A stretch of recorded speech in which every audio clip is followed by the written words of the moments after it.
Bienvenidos a Dejando Huellas, un podcast dedicado a compartir historias relatadas por maestros, profesionales, amigos, colegas y estudiantes de la vida como nosotros. La idea es crear valor y conciencia en este sendero continuo hacia la evolución personal. ¿Qué vamos a hablar? Hablaremos sobre la medicina holística, integral, sobre las conductas y los pensamientos y creencias, sobre los síntomas del cuerpo y sobre mucho, mucho más. Acompáñanos. Bienvenidos al primer episodio de Dejando Huellas y para ello tenemos un invitado de honor para darle apertura a este gran podcast, el señor Joan Garriga Bacardí, psicólogo humanista, terapeuta Gestalt, cofundador del Instituto Gestalt en Barcelona. Él es formado en PNL, abordaje ericksoniano, métodos escénicos y corporales. Introdujo a Bert Hellinger, creador de las constelaciones familiares en España. Imparte formación en constelaciones familiares, es experto en enneagrama y terapia integrativa y es escritor. Y ahora comenzamos con este primer podcast. Acompáñanos. ¿Cómo te lleva a ti el 2020? Bueno, por lo menos es un año singular, ¿no? Un año particular donde el statu quo, muchas costumbres, pues se cayeron y bueno, pero yo lo encuentro interesante, excitante, navegar con cosas nuevas. También es cierto que a veces, por lo menos aquí en Barcelona, la situación del COVID es tan dura, con tantas infecciones. Surge tanto miedo social, tanto sentimiento de amenaza, una cierta impotencia, que veo muchas personas muy agitadas, muy nerviosas, asustadas, cercanas a lo que podríamos llamarlo traumático. Pero en lo personal, yo lo vivo todo como una bendición, como una bienvenida. También es cierto que en mi círculo cercano no ha golpeado. Bueno, sí es cierto que mi hijastra tuvo el COVID, pero bueno, mi madre, que tiene casi 92 años, está, está muy bien y toquemos madera porque ella es población de mucho riesgo. También ha sido para mí pues tocarlo online. No sé si la palabra correcta sería tocar o explorarlo online, porque tocar sería otra cosa. Pero yo siempre había sido un poquito fóbico, como por mi cultura de terapia humanista, de desarrollo personal. Valoro mucho el contacto, la presencia, el encuentro, el yo-tú. Pero ha sido una grata sorpresa porque el online, yo he dado muchos grupos, encuentros terapéuticos también de trabajo y es impresionante la intimidad, la comunidad que se crea, la vivencia de intimidad personal al estar cada uno en su casa. Así que diría más bien que año de nuevas exploraciones, nuevas comprensiones, nuevos desarrollos. Y nada, también es cierto que, bueno, que yo estoy en un momento de la vida ya grande, donde mi trayectoria la tengo muy hecha, no tengo privaciones y pocas responsabilidades, digamos, al mando de la empresa que yo tenía, que se llamaba Instituto Gestalt, que sigue funcionando muy bien, pero lo traspasamos también para que gente joven pues le ponga energía, mis hijos grandes, así que Excelente, excelente. Me imagino. disfruto de un prejúbilo. Me encanta bueno, y va muy de la mano de todo el trabajo que haces, ¿no? De todo esto de la terapia que haces, de las constelaciones, que siempre hay recibir. Te escucho mucho de hablar de la palabra recibir, del dar, Sí, de este fluir. sí. Y bueno, refleja mucho en ti la coherencia de lo que dices y enseñas con tu forma de vivir. Bueno, sí, la verdad no sé, yo me siento agradecido, afortunado, qué sé yo, me da tanto la vida, si hablamos del dar, el recibir, me ha dado tanto, empezando por los padres que tengo, por la familia, luego me ha ido conduciendo a veces a pesar de mí mismo por desarrollos profesionales que al final son los que me hacen sentir feliz, porque uno siente que está entregando lo que tiene y da lo que tiene para dar. Así que me pasa un poco como le pasaba a mi padre, que en los últimos años de su vida decía que él había hecho lo que había querido, que estaba contento con la vida que había tenido. Y yo siento un poco esto, aunque todavía espero tener vida por delante para hacer muchas más cosas, ¿no? Pero Por supuesto que sí. sí, muy, ¿Y muy cómo, regalado. Sí. Joan, contanos, que leí una frase que me encantó: tengo dos amores, las personas y las palabras? Me encantó esa frase. ¿En qué momento te enamoraste de las palabras? Bueno, yo creo que es algo infantil esto, ¿no? En mi caso, digamos que la conexión amorosa, yo sí recuerdo de la primera infancia el vivir en este paraíso original donde uno siente que es puro amor. Incluso recuerdo los momentos en que ya interfería el pensamiento en evaluar a las personas y las cosas en lugar de experimentar este sentimiento espontáneo de amor, de aprecio, ¿no? Pero también, claro, a mí de niño me gustaban las historias, los cuentos, la lectura, y encontraba que algunas palabras tenían música, que cuando uno se enamora de las palabras, como diciendo, pero de belleza. Yo siempre digo que mi única sensibilidad artística es más bien hacia el mundo poético, narrativo, literario. No tengo tanta sensibilidad musical, no tengo tanta sensibilidad pictórica, ni siquiera espacial.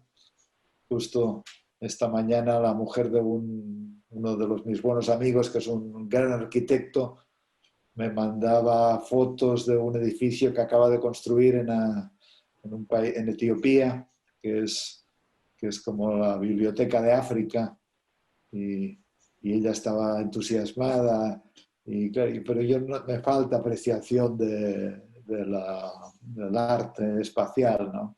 Pero en cambio con las palabras, siempre tuve una relación de cercanía y de cariño, y siempre digo que si no hubiera sido psicoterapeuta, yo creo que tal vez habría sido escritor o periodista, habría desarrollado más el oficio de escribir, que escribo también, y Sí. como una segunda, como un segundo, como una segunda tarea, ¿no? Más casi por placer, pero bueno, todo lo que aprendo luego lo transmito en palabras también.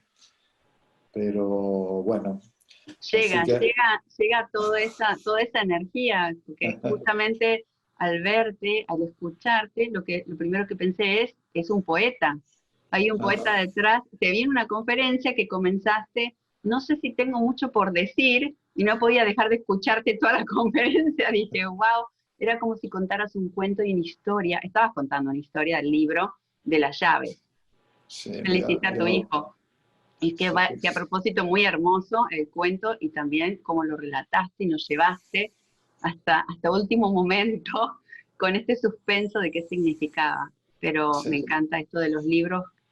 ¿Cuál es tu primer libro, el primer amor con estos libros que hiciste? ¿Cuál es el con cual te sentís más conectado de alguna forma?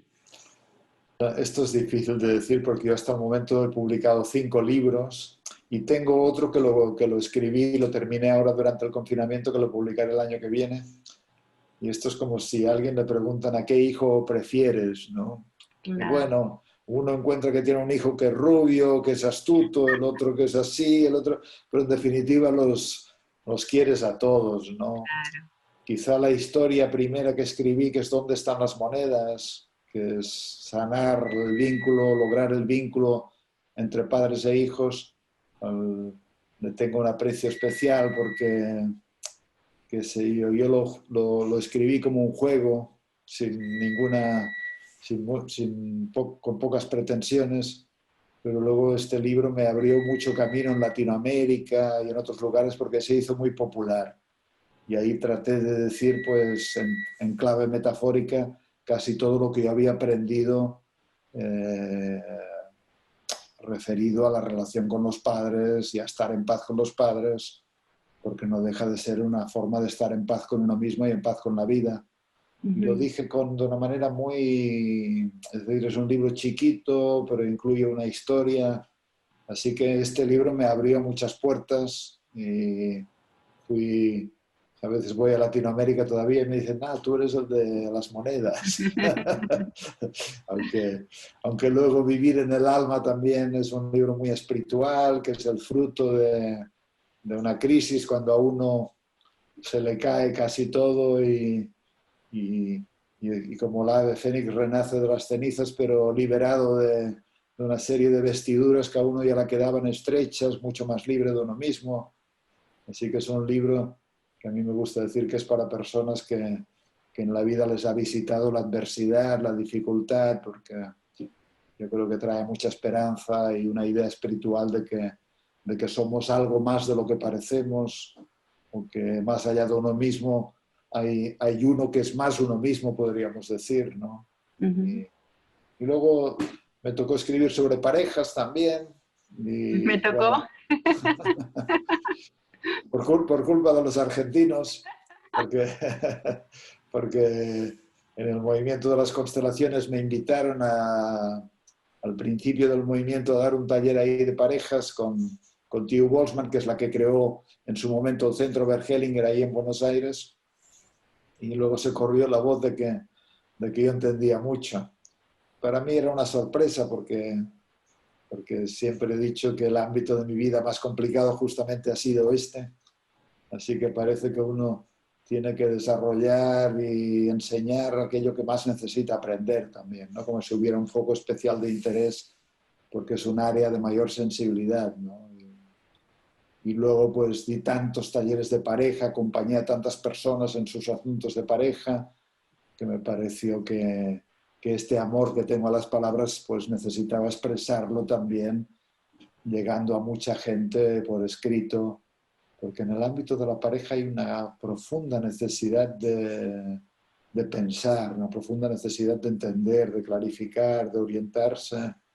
Es un poco una jungla la del amor en estos tiempos donde vivimos tan entregados, se supone, a lo que en términos sociales, políticos y económicos se llama el neoliberalismo, pero en términos personales yo le diría la aparente y enorme libertad del yo, que parece que ser que le toca elegir los caminos en la vida y hacer lo que calza con sus movimientos internos, pero esto nos expone también a un gran estrés porque hay que elegir constantemente cómo vivir, cómo amar, cómo crear el propio movimiento amoroso, cómo plasmarlo en una pareja. Y al mismo tiempo hay tanto estrés emocional porque la pareja moderna es muy fungible, es muy caduca, tiene fecha de caducidad, la mayoría de la gente tiene 2, 3, 4 parejas estables a lo largo de una vida, se acuñó el término incluso de monogamia secuencial para esto, así que realmente necesitamos estar orientados para manejarnos con este tumulto, con esta turbulencia emocional, de los vínculos, de lo que nos une.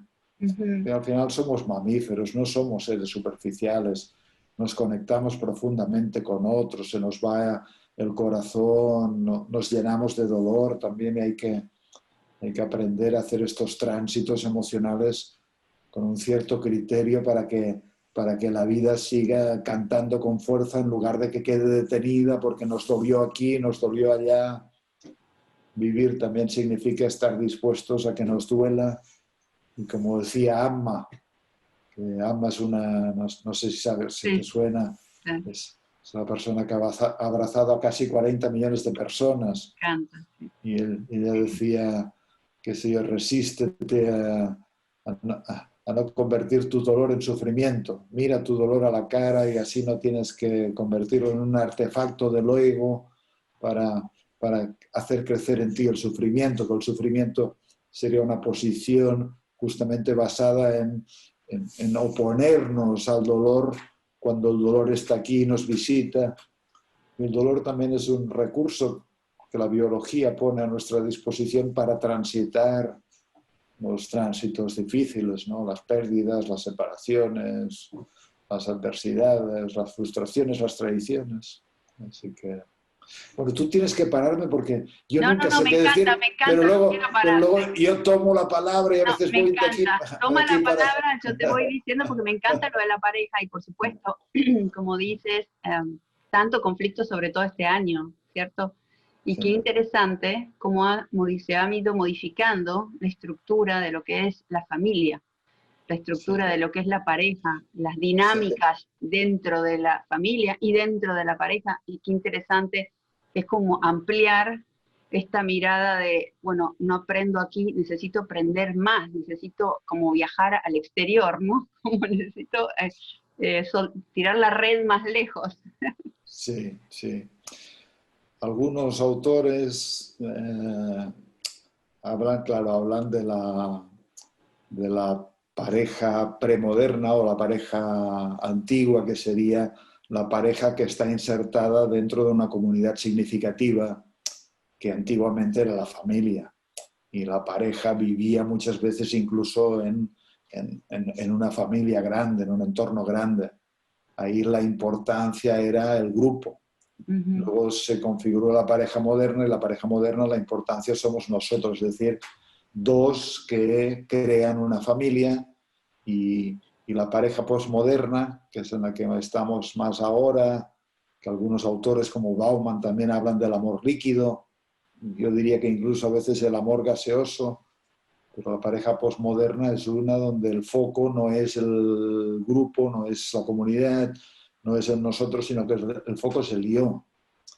Y esto, en cierto modo, nunca como ahora se había posibilitado esta grandeza del yo, pero al mismo tiempo también es un espejismo, Uh porque el yo tiene que aprender a rendirse también ante la voluntad de la realidad, porque tarde o temprano no se cumple nuestra voluntad.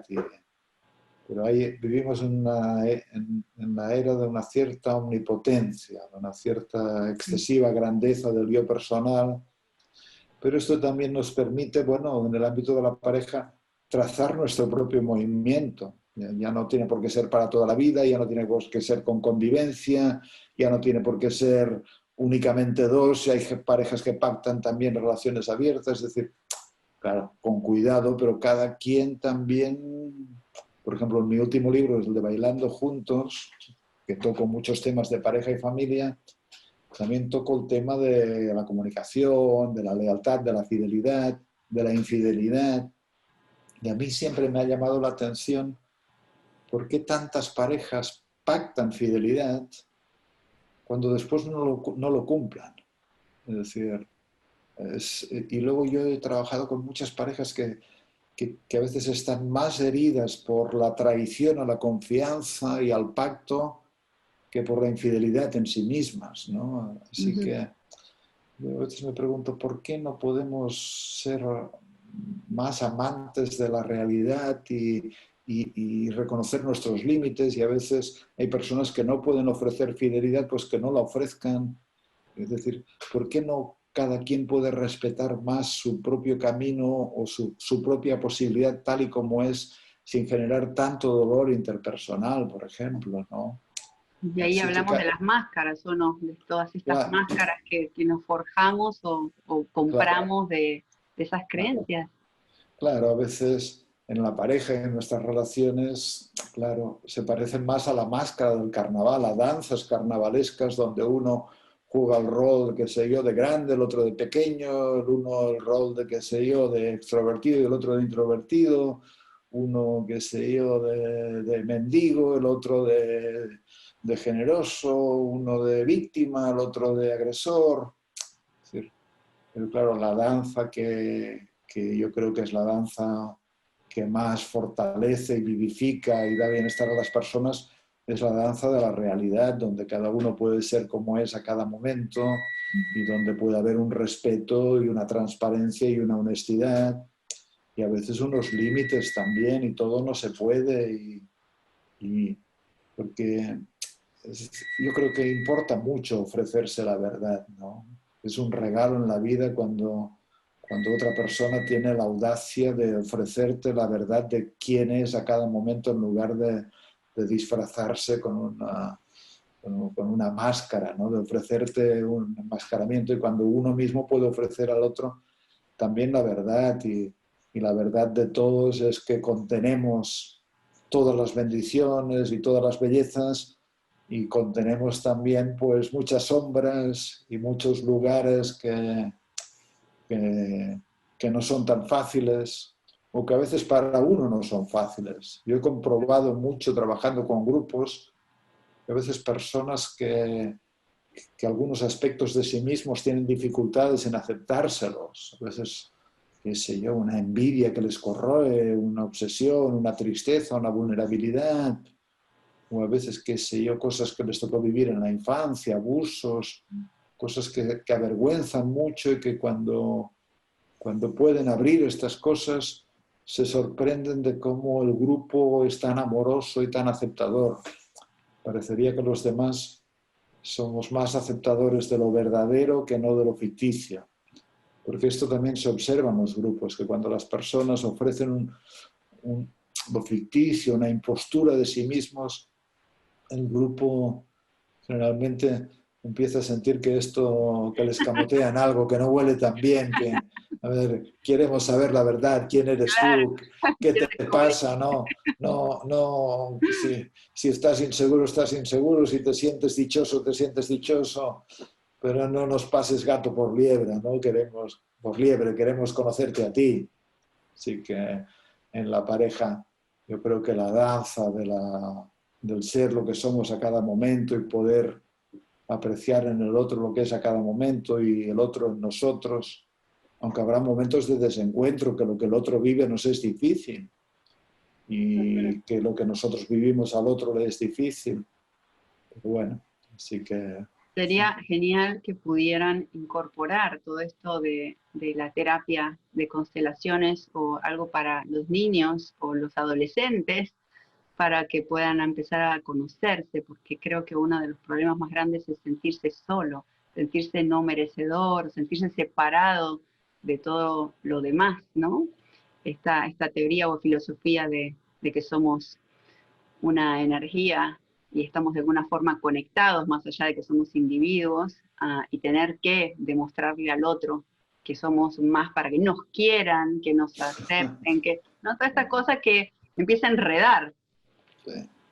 Sí, la mayoría de psicólogos reconocen que uno de los instintos más poderosos del ser humano es el instinto gregario.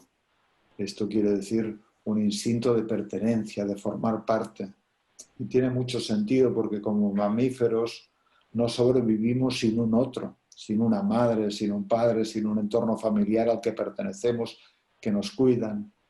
Entonces tenemos una vivencia del grupo. Hoy en día yo creo que esto que hablaba antes del apogeo del yo también a veces conlleva mucho aislamiento, que no es nada sano para las personas. Las personas necesitan participar de colectivos, sentirse insertados y pertenecientes a un grupo, ¿no? Lo que pasa es que, claro, pertenecer a un grupo o el instinto gregario, pues a veces también tiene precios. Y esto significa que uno dice, pues para pertenecer a mi familia hay que triunfar como triunfó mi padre. O Claro. para pertenecer a mi familia hay que arruinarse en los negocios como lo hizo mi abuelo y como lo hizo mi padre. Entonces hay todo un código de reglas, de introyectos, que sin darnos cuenta de una manera más o menos visible o invisible, pues llevamos con nosotros como una suerte de lealtad a nuestra familia, a nuestros anteriores. Y a veces hay cosas que nos damos cuenta, pero a veces hay cosas que no percibimos porque son muy invisibles, y es como si este grupo familiar funcionara también como una mente colectiva que se rige por reglas muy exigentes y poderosas. Y esto se ve mucho en el trabajo de constelaciones familiares, pero una de estas reglas exigentes y poderosas es de que todos los que forman parte tienen el derecho a formar parte y no pueden ser excluidos del corazón del grupo impunemente. Porque si no, esto tiene la consecuencia de que luego son representados. ¿Qué quiere decir esto? Quiere decir, imagínate una familia que muere una criatura pequeña, con meses de vida o con 4 años. Esto es tan doloroso para el sistema familiar que no logran gestionar este dolor y a veces al siguiente hijo que viene en camino se le adjudica el reemplazo del hijo que se perdió antes. Y se genera la ficción de que alguien puede ser excluido al ser reemplazado. O qué sé yo, o una pareja anterior del padre, que el padre se cruzó con nuestra madre y dejó a esta mujer primera. Claro, forma parte de la historia de la familia, pero a veces el padre actúa como si de esta mujer ya no quiero saber nada y esta mujer queda enojada, pero luego nos encontramos con que una hija de este hombre puede estar enojada con el padre y nadie sabe por qué, sino que está representando a esta pareja anterior. Ya sé que son ideas un poco curiosas, pero parten de esta base de que funcionamos como un colectivo que quiere que todos tengan un buen lugar y que nadie sea excluido, que quiere que cada quien esté en el lugar que le corresponde. Y esto significa que los que llegaron antes tienen prioridad sobre los que llegaron después, una serie de reglas que en realidad son reglas a través de las cuales el amor espontáneo que se da entre las personas en las familias puede desarrollarse en forma de bienestar, porque está exento de implicaciones. La implicación de que yo tengo que representar a mi hermano que murió, sintiendo yo mismo mucha energía de muerte y poca energía de vida, porque de esta manera estoy más conectado con él. O representando a esta primera mujer de mi padre y teniendo un enojo que nunca comprendo por qué lo tengo, pero entonces es como si estuviera enojado con mi padre en nombre de esta mujer. O el enfado que tenía mi abuela con mi abuelo, que nunca pudo expresar porque el abuelo era muy dominante y la abuela no tenía libertad económica, pues todo este enfado luego lo experimenta una nieta como si lo llevara en nombre de la abuela y lucha sus guerras y sus luchas con sus parejas cuando sus parejas no tienen nada que ver con el abuelo. Entonces hay todo un magma sistémico, un magma familiar que en cierto modo, muchas veces sin darnos cuenta, dirige el guión de vida o el destino de algunas personas, y por eso importa mucho preguntarse, bueno, ¿cómo es mi conexión con el grupo? ¿Cómo es mi conexión con las personas, con mi padre, con mi madre, con la historia familiar, con las bendiciones familiares, con las heridas familiares? ¿Y cuánto de mi propio camino estoy sacrificando para asegurarme que pertenezco? ¿Cuánto estoy repitiendo destinos que fueron difíciles, por ejemplo? Etcétera, etcétera. Así que, bueno, queremos pertenecer. Un filósofo, Schopenhauer, que no era muy optimista el hombre, y él decía que uno de los, esto lo he dicho muchas veces, uno de los castigos más crueles que se puede imaginar sería, imagínate esto, sería ser eterno, es decir, no ser mortal, ser inmortal, vivir eternamente, y luego ser invisible. Ahora imagínate que nos condenaran a ser invisibles, es decir, no podemos tener conexión porque no somos visibles y al mismo tiempo somos eternos.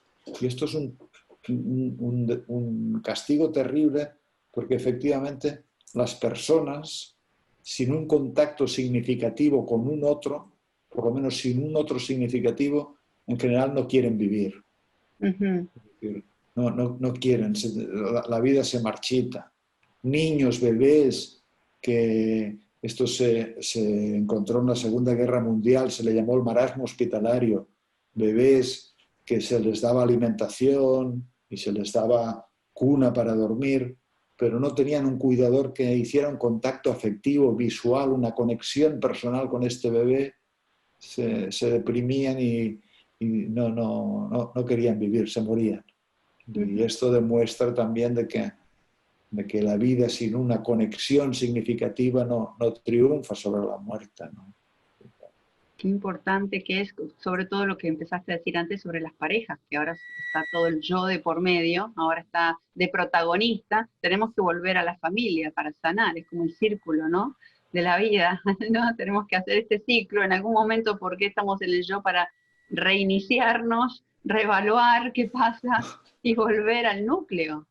Sí, sí, sí. Esta es la idea de que en realidad la idea de nuestra libertad es un poco ficticia, ¿no? Ujú. Más bien es algo que nos han vendido, pero la libertad verdadera, podríamos decir, yo creo que es ser libre de uno mismo, ser libre de estos yos que mantienen sus ataduras, sus implicaciones, ser libre más del ego. Alguien dice, alguien dijo, no eres libre porque puedes hacer lo que quieres, sino que eres libre porque haces lo que el espíritu que vive en ti quiere, ¿no?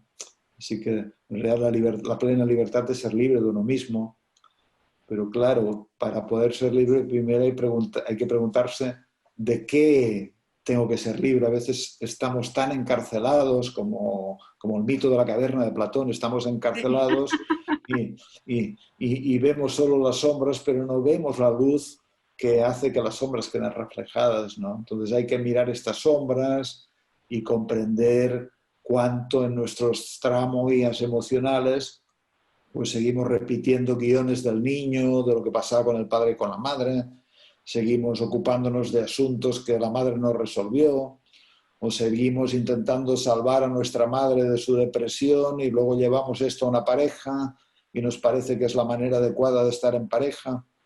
Así que también para la pareja, en realidad, claro, la pareja funciona mejor cuando el pasado, podríamos decir, lo hemos transformado de ataduras a recursos, cuando lo hemos transformado de implicaciones a apoyos, ¿no? Y sentimos a nuestros anteriores como fuentes de amparo, de sostén, de vida, de impulso hacia la vida que siempre ocurre en el futuro. Pero claro, a veces vamos a la pareja y somos más el niñito de mamá que el hombre que se es capaz de ponerse al lado de otra persona. O somos más la máscara del padre que quiere imponerse a una madre o que está debilitado ante una mujer. O somos más, qué sé yo, o no tenemos suficiente energía de vida porque perdimos a nuestro padre cuando éramos muy niños y una parte de nuestro corazón más parece que quiere seguirlo a la muerte que quedarse con fuerza a la vida. Es decir, somos un montón de energías en flujo también y estas energías son las que llevamos a la pareja, claro. Y la pareja no es una danza de la voluntad, sino que es una danza también de cómo están estructuradas estas energías que configuran lo que antes llamábamos la máscara y que hay que aclarar, clarificar. En este último libro de Bailando Juntos, claro, había todo un capítulo de energía de vida y energía de muerte. Y cuando en la pareja hay mucha energía de muerte, la danza de la relación siempre es difícil. Y la energía de muerte viene dada porque no hemos todavía, no nos hemos puesto en paz con los padres, con nuestras raíces, cuando todavía hay muertos en nuestro sistema que no están bien integrados en nuestro interior, Ujú. y hay otras cosas, ¿no? que promueven energía de muerte en lugar de energía de vida. Energía de vida viene por la buena conexión con las personas, con los padres, tener vínculos, qué sé yo, ricos, relaciones bonitas con la gente, sentir que los muertos nos sonríen y nos impulsan hacia la vida, hacer lo que queremos hacer, sentir que tenemos un motivo para levantarnos de la cama, algo que aportar a la vida, aunque uno sea aquel anciano que tiene 95 años y que está plantando un ciruelo, y que sería un poco la idea de la PNL, es esta orientación hacia el futuro, ¿no? Esta orientación hacia lo posible. Y cuando le preguntan, pero ¿cómo que estás plantando el ciruelo? Si tal vez con tu edad no llegarás a vivir para comer las ciruelas que dé. Pero el anciano dice, bueno, pero alguien las comerá si no soy yo. Como que es que en definitiva siempre hay un sentido de servicio, de estar en sintonía con las tramas de la vida, con el florecimiento y el cuidado de la vida, con los ciclos de la vida, ¿no?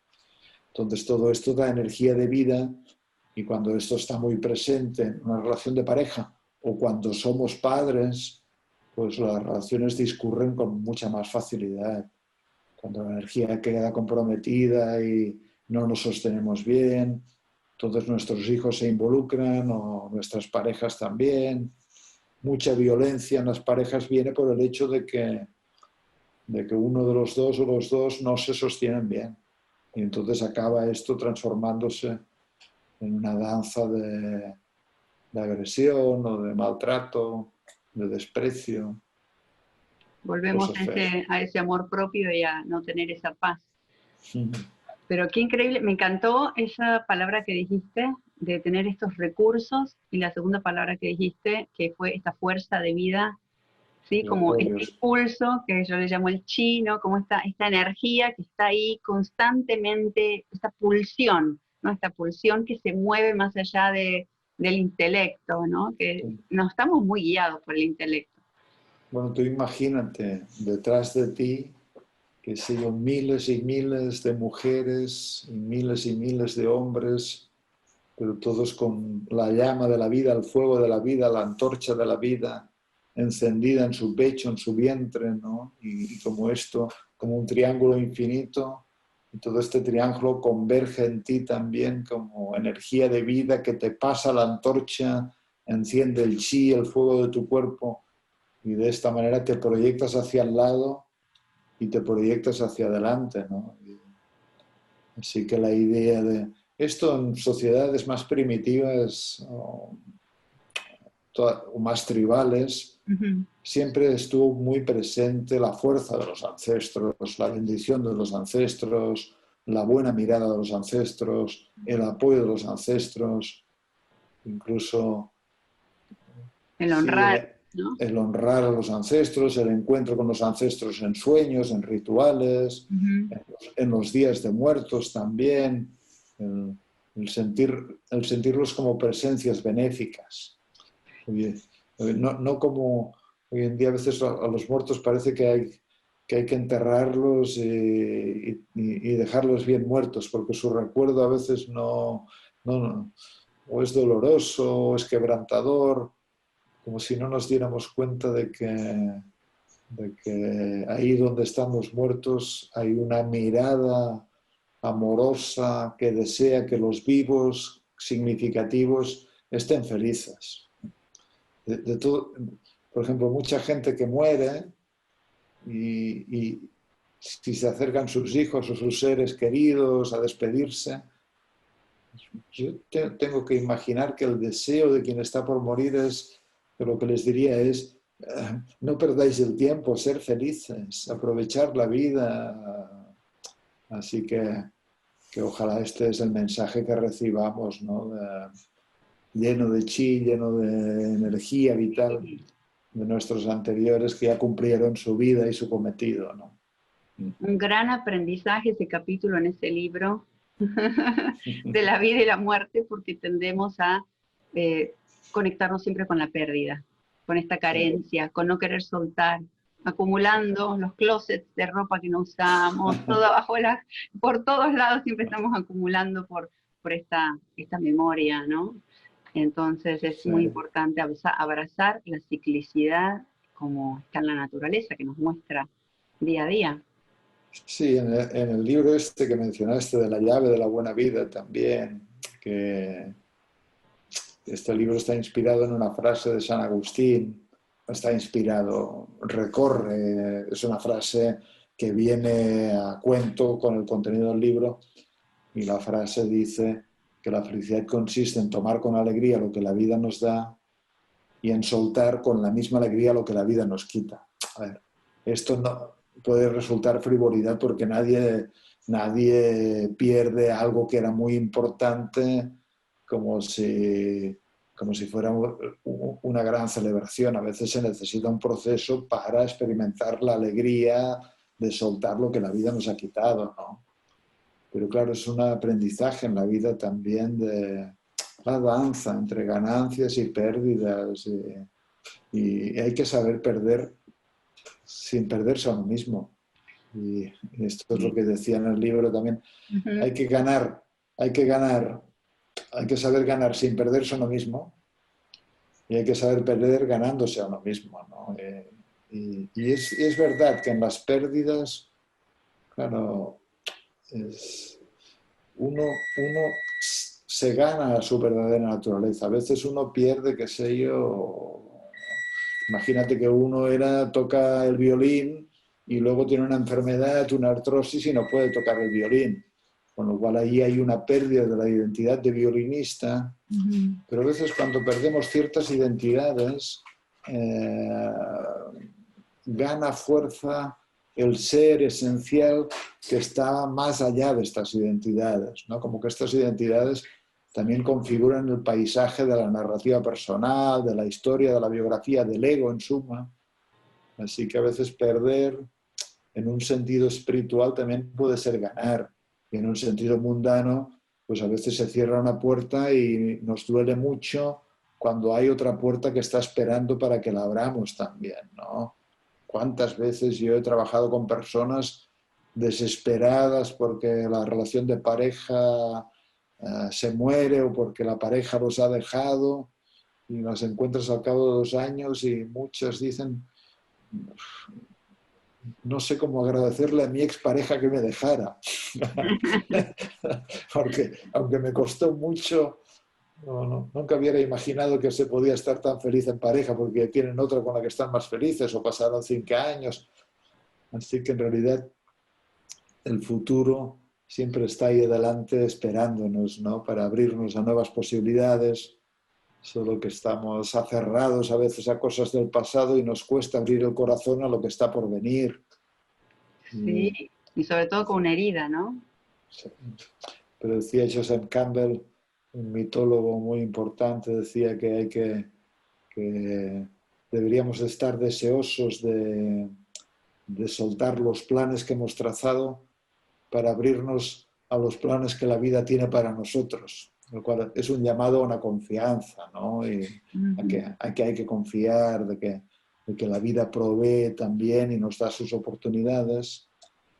Pero bueno, obviamente cuando perdemos, y sobre todo personas queridas que se van, pues es un proceso doloroso y ahí hay que evitar perderse a uno mismo en el sentido de mantenerse tan aferrado a aquello que perdimos que entonces ya no nos conectamos con la vida que está por venir, ¿no? También hay gente que se pierde en sus ganancias. De hecho, nos perdemos en las ganancias. Entonces uno dice, no, yo soy, qué sé yo, sé, un abogado famoso. Entonces ya no es pues este ser humano simple, normal, sencillo, mortal, sino que por un momento ha entrado en el engrandecimiento del ego y entonces uno parece ser que sus títulos, sus tarjetas de presentación, sus honores, o a veces sus terrores también, porque uno se ha sumergido en el sufrimiento, porque tiene un profundo guión de sufrimiento, y entonces parece que uno se desidentifica de lo esencial para identificarse con lo provisional, ¿no? Con lo fungible, con lo que dicen los budistas impermanente, ¿no? Pero claro, cuando estamos perdidos en nuestros logros, claro, es tan agradable Sí, es que no importante saber buscamos ayuda. que es momentáneo, que son momentos. Esta creencia de hoy ideal, ¿no? Tenemos estos ideales, estas expectativas de la perfección, de la pareja perfecta, de que tenemos que ser buenos, de que tenemos que ser exitosos, y no aceptamos que parte de esto de la danza, de la ciclicidad, que es como una marea la vida, va y viene, sube y baja, no es una línea recta, ¿no? Y interesante poder darle la mirada a eso. Claro, hace poco me preguntaban si existía la pareja perfecta. Yo decía que solo en Los Ángeles, en Hollywood, que ahí sí. Pero no sé si existe, pero ni siquiera sé si es interesante. Porque, porque Y lo que cómo interesa- aprendes, ¿no? ¿Cómo se sí, aprende si todo no, y la tan interesa. Y claro, también, ¿y qué es perfecto? No claro? sé. Hace poco hicimos una charla con tu compatriota, con Bucay, con Jorge Okay. Bucay. Y él decía algo que yo también he dicho a veces y que comparto, de que la felicidad no consiste en tocar violines, en que todos sean rosas y mieles, sino que también consiste en saber aburrirse juntos también, ¿no? Es decir, el estar bien significa saber estar bien con las cosas tal y como suceden a cada momento, saber estar bien con el aburrimiento, con que a veces no te gusta la persona que tienes al lado y poder también aceptar o este no me gusta que dura 20 minutos o vivir la belleza y la gloria de un momento estático y la vida tiene un flujo cambiante. Así que es también es acoger aquello que nos toca vivir y nos toca vivir en la pareja, desde luego teniendo muy en cuenta de que la pareja, por ejemplo, no está pensada para que nos sintamos mal todo el tiempo. Es decir, porque hay gente que también a veces se quedan en relaciones que no les hacen bien demasiado tiempo. Uno puede sentir una herida puntual o puede haber momentos de tensión o puede haber momentos de sinsabor, pero es muy importante tener la convicción de que, de que permanece la confianza y es la convicción de que el otro quiere nuestro bien, de que somos compañeros y caminamos juntos, de que nos deseamos lo mejor también. Es decir, que el otro tenemos que sentir que sigue siendo un amigo. Hay parejas que se acuestan durante demasiado tiempo con el enemigo y ahí es como decir, bueno, estar bien consiste en saber estar también con los sinsabores cuando se presentan, pero no vamos a hacer oposiciones para ganar campeonatos de masoquismo. Tampoco. Claro, bueno, también ahí me hace acordar a todo esto de las creencias, te tenés que casar para siempre, la familia es para siempre, todos estos mandatos de, sobre todo el catolicismo en Latinoamérica, allá en Argentina. Entonces era mal visto si tenías otras ideas, ¿no? ¿Cuándo fue que te enamoraste de Bert Hellinger o de las constelaciones? ¿Cuál fue que viste primero? Ah, ¿Cómo llegó a tu vida? ¿Fue Bert Hellinger que escuchaste de él o de las constelaciones y dijiste esto me fascina o esto tengo que ahondar? ¿Qué se trata esto? no, la traductora de los primeros textos del alemán al español me escribió hablándome de Bert Hellinger. Ella había estado en el instituto Gestalt que yo fundé junto con Mireia y Vicens, dos socios, y estuvo en una charla, le gustó la atmósfera y luego me escribió y me dijo que estaba traduciendo el trabajo de un hombre que se llamaba Bert Hellinger, que estaba teniendo resonancia en Alemania y en otros países, que hacía una cosa que se llamaba constelaciones familiares, pero yo no sabía nada de todo esto. Entonces le dije que vale, que me mandara estos textos y me mandó unos textos que eran supremos, eran apoteósicos por su poesía, por su profundidad, por su hondura, por su talento psicoespiritual. Era una belleza y hablaba de dinámicas muy profundas que suceden entre las personas, seguir a la muerte a otras personas, asumir destinos o repetir destinos de otras personas dentro del marco familiar. Así que quedé muy conmovido por estos textos, muy, muy conmovido. Y a continuación le dije a la traductora que cómo había que hacer para traer a Bert Hellinger a España, a Barcelona en concreto. Entonces, cuando vino Bert Hellinger, entonces sí, me enamoré de su presencia, me enamoré de su estado interior. Yo creo que él venía de la tradición religiosa, a partir de un momento dejó la orden, él había sido sacerdote, pero se nota que no solo había practicado la religión entendido como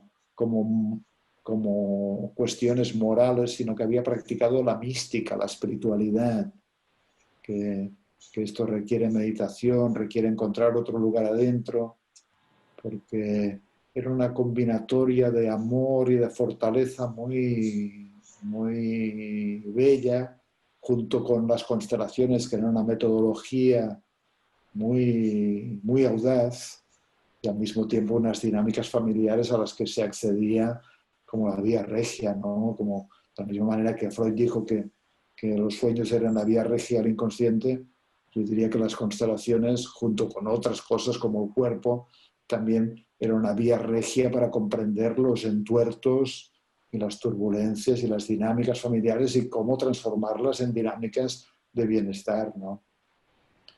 pero yo creo que importó mucho la persona de Bert Hellinger también. No sé si las constelaciones hubieran tenido tanta difusión si no hubieran ido de la mano de él, porque es decir, no solo es una técnica, sino que es una transmisión, es una actitud, es una filosofía, es un algo más que le imprime Hellinger, que yo creo que es de naturaleza espiritual. Cuando yo lo conocí, a él no le gustaba hablar de espiritualidad. Una vez le preguntamos en una entrevista si las constelaciones eran espirituales. Esto fue en el año 99 o 2000. Y él dijo, casi se enojó. Él dijo, espiritual, espiritual, ¿qué es espiritual? Una madre que cría 8 hijos es espiritual. Pero luego a medida que fue avanzando, él habló mucho de espiritualidad y habló de los movimientos del espíritu. Y tenía como una mística, un camino que yo creo que estaba más relacionado con la mística que muchas corrientes religiosas pues tienen como su vía mística, ¿no? Tanto en el cristianismo como en el islam, como en otras corrientes hay como la rama mística, ¿no? que es como la búsqueda de la comunión con lo divino, el conocimiento directo, no tanto con el código de reglas, con los libros sagrados, ¿no? Que claro, muchas veces la relación de mucha gente con Dios es a través de los libros sagrados, pero los libros sagrados reflejan imágenes y construcciones éticas y sociales, pero el conocimiento de esto que es más yo que nosotros mismos, como decía San Agustín, ¿no? Decía, yo soy más yo que yo mismo. No sé, pero traía un aroma Hellinger y que también le daba una autoridad natural. No era una autoridad impostada, sino... Y luego él caracterialmente también ya tenía una gran autoridad, era una persona y ahora salieron sus memorias, que salieron en Argentina. Me hice mandar, que se llama Bert Hellinger, Mi vida y mi obra. Él lo dice, que yo creo que ya venía de fábrica él con que parece que no le importa mucho lo que los demás piensan de él. Y yo creo que esto es, como todo, puede ser visto como un defecto o como una virtud. Pero en su caso yo creo que lo transformó en virtud porque pudo decir cosas, aunque pudiera ser muy criticado, pudo sostener lugares aunque pudiera ser muy criticado, porque, claro, decirle al mundo que en una constelación los representantes sienten los sentimientos de los representantes, pues es audaz Claro y algunas de sus afirmaciones y cosas que decía son muy audaces. Y él lo sostenía muy bien porque iba en su naturaleza, ¿no? También me parece que para muchas personas o en ciertos contextos no dar voz a lo que piensan de uno puede ser una pérdida, porque aprendemos mucho también de lo que los demás opinan, piensan, siempre que sea de buen corazón y con ánimo constructivo, ¿no? Hay que ser valiente para ser pionero, ¿no? Sí, En exacto. estos movimientos tan... Sí, esta frase, hay que ser valiente para ser pionero y él tenía la musculatura, la sangre, la sustancia, la mente, el corazón, el espíritu para entregar esto al mundo y bueno, si por sus frutos lo conoceréis, yo creo que no hay ninguna herramienta de ayuda que en los últimos 20 años haya tenido una difusión tan geométrica en el mundo como la de las constelaciones, ¿no? No sé en Estados Unidos, yo creo que en Miami sí, porque ahí sois más hispanos, en el mundo latino, en el mundo anglosajón no sé si ha tenido tanta difusión. Desde luego en Latinoamérica mucho, en Europa mucho, en muchos países, en Asia, en todo el mundo. Todo el mundo. Sí, en la medicina oriental hablamos de los 5 elementos y las dinámicas, y hablamos de los hijos, de la abuela con la madre, cómo le va pasando. O sea, de alguna forma viene ancestralmente toda esta información, y como tú dices también, estamos en conexión, en red. O sea, más allá del núcleo familiar, también estamos en un núcleo de información, ¿no? Que nos une. Sí, esta palabra es bonita también, núcleo de información que nos une, ¿no? Y hace poco leí un libro de Peter Levine, que él trabaja con trauma, es uno de los, digamos, de los próceres del mundo del trauma. Un libro, no recuerdo el título, pero creo, tiene muchos, Memoria y Trauma, y habló de la memoria transgeneracional también, y hay una rama del conocimiento que es la epigenética, y ahí ponía un ejemplo que es tan ilustrativo. Es decir, son experimentos con ratas en laboratorio, pero para entender este núcleo de información que tú decías, ¿no? de transmisión transgeneracional, y decía, por ejemplo, que ratas que se les da a oler un olor de café, qué sé yo, de vainilla, no sé el que sea, y al mismo tiempo cuando huelen este olor se les da una descarga eléctrica, que no debe ser muy agradable, pobres ratas, pero entonces, claro, hacen la asociación estímulo de respuesta, olor, con peligro, con malestar, con dolor, y bien, ya está hecho el experimento, pero entonces los hijos de estas ratas, los hijos de los hijos, los hijos de los hijos de los hijos, y los hijos de los hijos de los hijos de los hijos, es decir, por 5 generaciones, ratas que no tuvieron esta experiencia, cuando huelen este olor, entran en pánico también y entran en contracción. Y esto seguramente significa que en sistemas mamíferos, cosas muy significativas que han sucedido en nuestros anteriores tienen un impacto en los posteriores. Menos mal, porque imagínate la cantidad de cosas que superaron, que vivieron, de energía de vida que tuvieron nuestras anteriores y que nosotros hemos heredado. Pero en el lado difícil, pues claro, la bisabuela o el bisabuelo, un trauma de guerra, qué sé yo, un asesinato, una violación, una pérdida traumática de algo, un peligro, qué sé yo, el holocausto, los pogroms, la parte oscura, violenta, desgraciada de la vida, cuando se hace presente e impacta en un sistema familiar, claro, parece que atrae o genera una influencia por varias generaciones, excepto que esto pueda ser reconocido, mirado, entendido, comprendido, honrado, procesado, para desactivar un poquito su efecto, ¿no? Porque claro, una rata 5 generaciones después sigue estando condicionada cada vez que huele algo a reaccionar con pánico.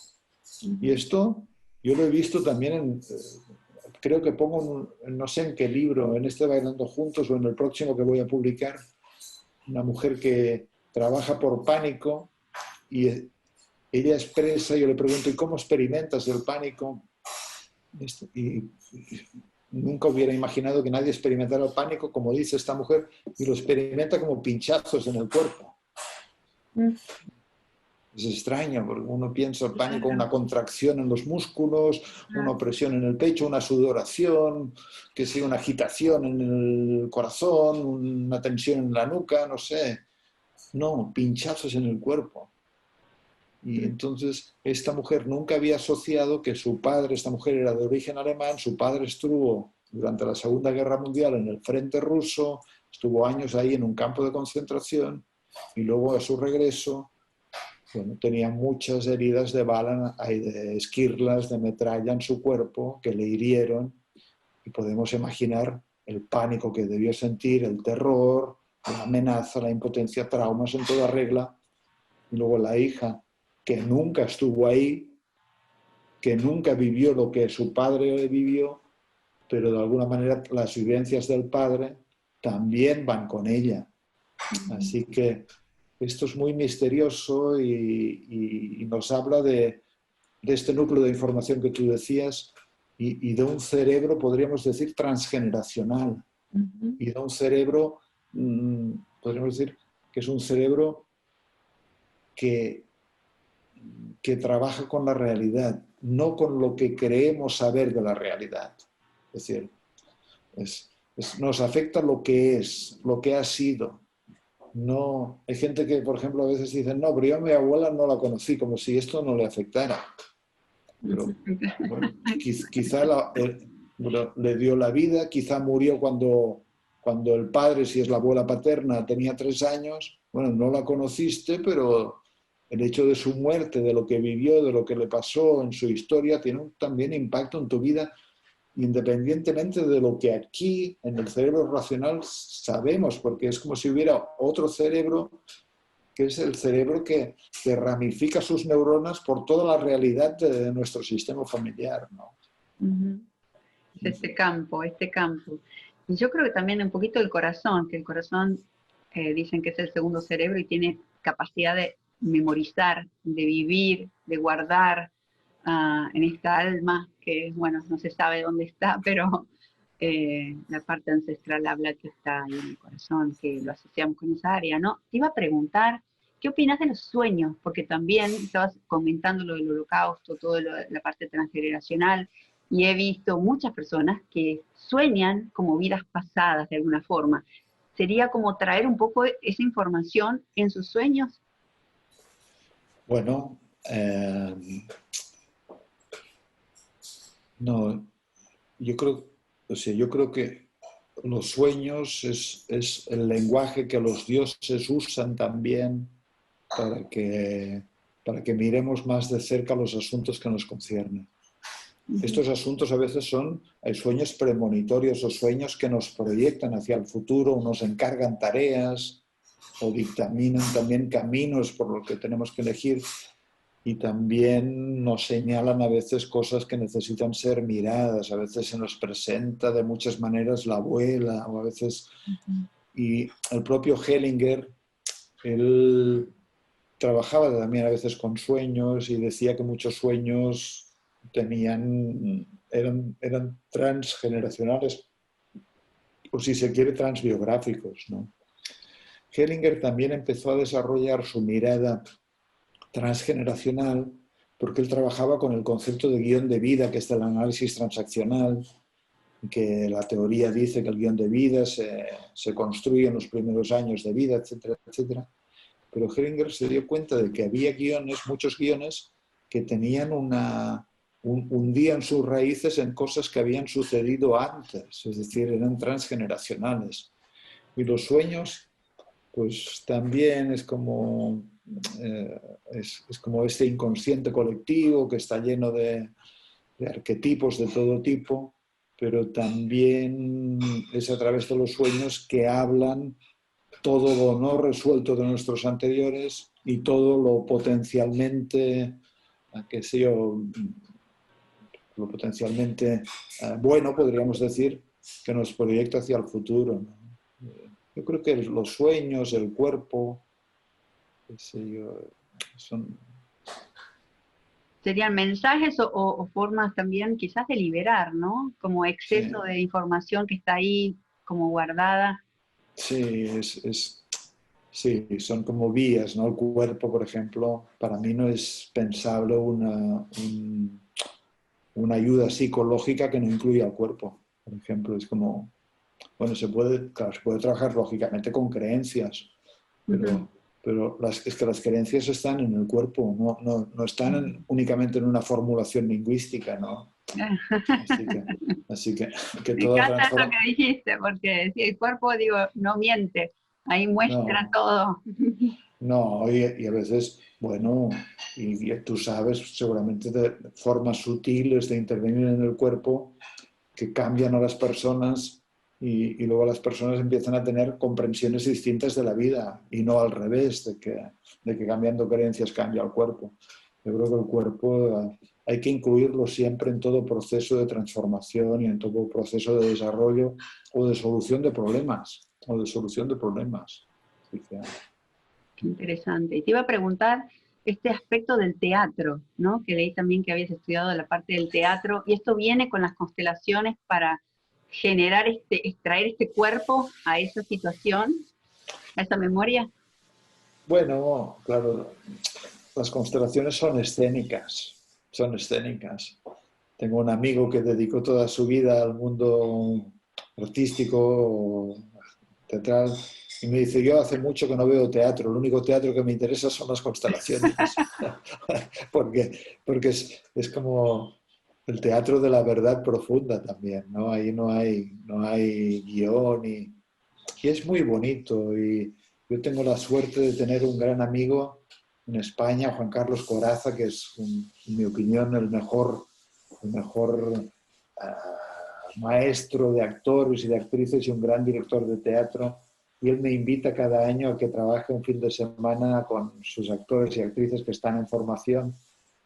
Y es muy bonito como ellos accesan al... Es decir, no hay libreto, son tomados por una información que viene de algún lugar, ¿no? Y a mí me interesó la terapia Gestalt también porque es muy escénica, es muy teatral, aunque yo de joven me había interesado mucho el teatro, pero no, nunca fui muy bueno, ni muy dotado para el teatro, ni para la dirección teatral, ni todo esto. Pero sí que pienso a veces fíjate que a mí me interesó mucho el teatro y luego pensé, yo no sirvo para esto, pero todo lo que luego he venido haciendo, la Gestalt, las constelaciones, el psicodrama, que sé, el trabajo con el cuerpo, todo va en la dirección de herramientas más vivas y más escénicas que la mera reflexión verbal o conversacional, ¿no? Son momentos bisagra, digamos, Sí, momentos del antes y el después. sí, sí, sí, sí. Qué La, excelente. la vida nos va llevando, ¿no? Y solo retrospectivamente uno se da cuenta de cómo se hilan los puntos, ¿no? De cómo se han ido conjugando las historias para que estemos donde estamos. Y a veces han Exactamente.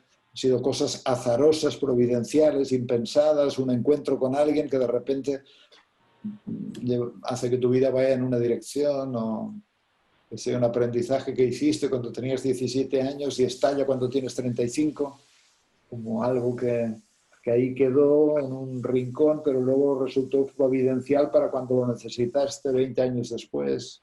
Ujú, ujú. La Joan, y vida. contame, si tuvieras que decir una palabra que vibra con vos, o sea, que no quiero decir definir porque no me gusta encasillar nada, pero que sintieras que vibra con vos, ¿qué palabra usarías de este año o de que estuvo muy presente? Este año, Ujú.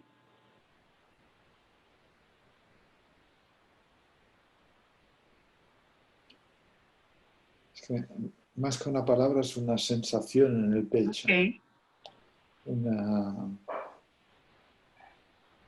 no sé, como un silencio. Quizá la palabra sería silencio. Bien. Silencio, silencio, ¿no? O aquietamiento, Ujú. aquietamiento, silencio. Y al rato como un silencio que se experimenta en el pecho.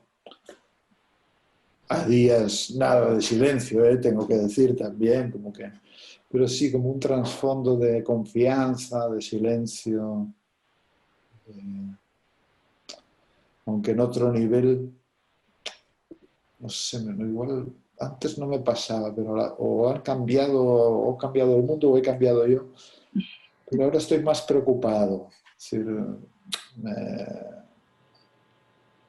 Es decir, el lunes estaba con unos amigos y decíamos, bueno, a nosotros nos ha tocado una generación que la vida nos ha tratado muy bien, porque hemos podido prosperar profesionalmente, nos ha ido bien y, y supongo que los padres siempre sintieron que los hijos iban a tomar la rienda de su vida y seguir su camino. Pero a mí, por ejemplo, noto que los jóvenes es muy difícil, es mucho más difícil la vida ahora para los jóvenes que cuando yo era joven, ¿no? Hay mucha competencia y poca cooperación, hay menos oportunidades, cada vez hay un rango de distancia mayor incluso aquí entre la gente pudiente y la gente humilde, que queda mitigado de momento, pero no, parece, se está invirtiendo la tendencia que cada vez haya más, como en muchos lugares de Latinoamérica. Hoy estamos a día 18 de noviembre, no, porque no da con la cámara a enseñarte el día que hace hoy en Barcelona. Aquí está, pero no, es decir, lo que quiero decirte es de que estamos en una emergencia climática galopante y esto es muy inquietante porque, pues desde a mí me preocupa sobre todo, es decir, la vida que tendrán mis hijos y los hijos de mis hijos. Hay una deuda pública horrorosa también. ¿Y quién va a pagar esto? No sé, hay muchas cosas más de más alcance que la mera terapia o la mera ayuda personal que me inquietan. Incluso estos días estaba pensando, tendré que empezar a hacer anotaciones de cosas que me preocupan o que pienso que me inquietan, igual escribir algo en algún momento, pero que tenga un alcance más de reflexión social, porque nunca lo he hecho, pero me produce mucho dolor, qué sé yo, que jóvenes con 30 años, incluso con más, que todavía no se pueden plantar en su vida y sentir que tienen un lugar digno, profesional, de desarrollo. Los hay que sí, sin duda, ¿no? Pero no lo sé. Cada vez la riqueza está más apiñada en pocas manos. La propia modernización, digitalización de todo hace que se necesite menos fuerza de trabajo, pero entonces, ¿cómo se va a vivir? Y, no sé, hay autores que dicen de que, bueno, de que habrá una renta básica para todo el mundo, pero no sé, me preocupa, no sé. Me preocupa de que los posteriores encuentren una forma digna de vivir, un propósito para vivir, una sustancia en el vivir, una prosperidad en el vivir también, y también en sintonía con el respeto a la naturaleza. La naturaleza es no sé, bueno, nada, Y ahora estas cosas. ¿no crees que está comenzando toda esta generación a ser más consciente? Bueno, ya hace rato se está mostrando más consciente, están hablando de la palabra conciencia, que antes Sí, era una palabra en el diccionario solamente. Ahora se habla de la conciencia, se trata de practicar, se trata de cuidar la parte climática, tratan de, bueno, de crear algo nuevo. Creo que la parte más difícil es salirse es nacer, ¿no? Es moverse en el sí, canal y que ya sí. estamos moviéndonos en ese canal de parto. Para mí, aparte de, bueno, pero claro, esta despreocupación de los efectos del clima, esto me parecía muy grave, muy grave. Y bueno, por algo la naturaleza nos mandó a la casa y cómo empezaron a mostrarnos en todos Sí, los medios de comunicación cómo volvían los animales a sus hábitats, cómo volvían a crecer, cómo sí. volvían los lagos a sus sitios. O sea, Uno de los efectos, yo creo que para muchas personas del confinamiento, al menos aquí, era como sentir que la vida puede ser muy simple, ujú, sentir que puede haber mucha simplicidad también, ¿no? Y que a veces incluso es mejor vida, porque a veces nos pasamos corriendo para llegar a ninguna parte.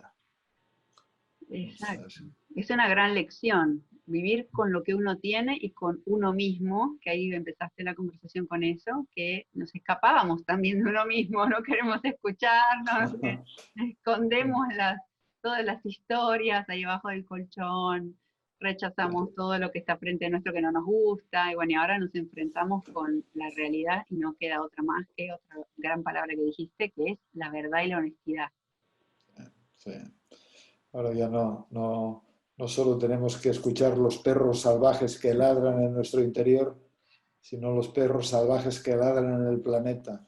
Bueno, yo te agradezco por haberme dado esta entrevista. La verdad que es un placer conocerte. Quería conocerte hace bastante y es un regalo para mí. Te agradezco muchísimo.